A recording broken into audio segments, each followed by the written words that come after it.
Cette histoire remonte à environ 6 ans. À cette époque, j'étais déjà aide-soignante intérimaire, travaillant de nuit. En tant qu'intérimaire, il n'y avait pas de déjà, je l'ai inventé. Tu peux rajouter des mots.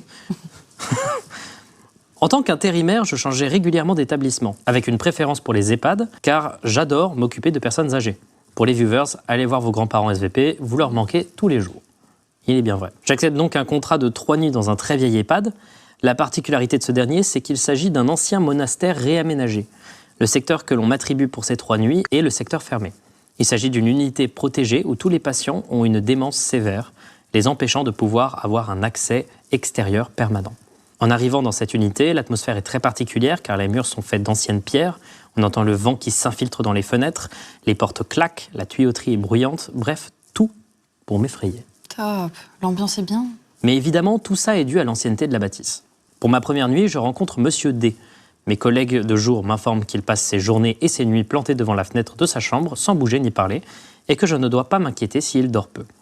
En passant dans sa chambre, lors de mon premier tour, je rencontre un grand-père très grand, malgré le fait qu'il soit légèrement voûté. Des cheveux très blancs et des yeux d'un bleu impressionnant. Comme me l'avaient annoncé mes collègues, Monsieur D passe les 3/4 de sa nuit devant sa fenêtre sans répondre à mes questions. La nuit se passe sans encombre, et je me présente le lendemain pour ma seconde nuit. Cette fois-ci, les collègues m'informent du décès de Monsieur D dans la matinée. N'ayant pas de famille ni d'amis, la chambre a été vidée très rapidement par les équipes. Et l'après-midi même, une autre patiente a pris place dans cette chambre. On me présente donc Madame J, une mamie très drôle, mais avec une mémoire à court et à long terme extrêmement altérée. C'est-à-dire qu'elle ne se rappelle pas de ce qu'on lui a dit dans les 5 minutes, et ça a son importance pour la suite. J'entame donc ma nuit dans la même ambiance que la veille, sans pour autant m'en soucier.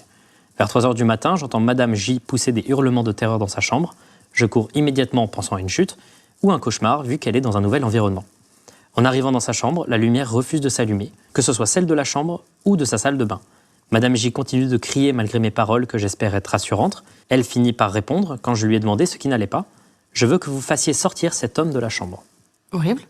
Mon sang ne fit qu'un tour, et avec la lampe de mon portable, je fais le tour de la chambre et montre à Madame J qu'elle peut être rassurée car je ne vois personne.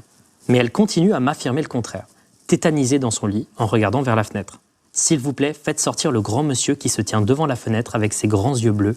Il me fait peur. » Mais pardon, c'est ultra précis. J'ai donc passé le reste de la nuit dans la chambre de Madame J sans comprendre comment elle pouvait me parler d'un patient mort le matin même. Un patient qu'elle n'a pas rencontré, car elle n'avait pas visité l'EHPAD avant d'y entrer, que sa mémoire était défaillante et qu'elle était en capacité de me le décrire. Je t'avoue avoir été terrifié cette nuit-là, et je n'ai pas été capable d'y retourner et faire ma 3e nuit, car je n'y ai pas trouvé de solution rationnelle. Si quelqu'un parmi le chat ou même toi en a, je suis preneuse.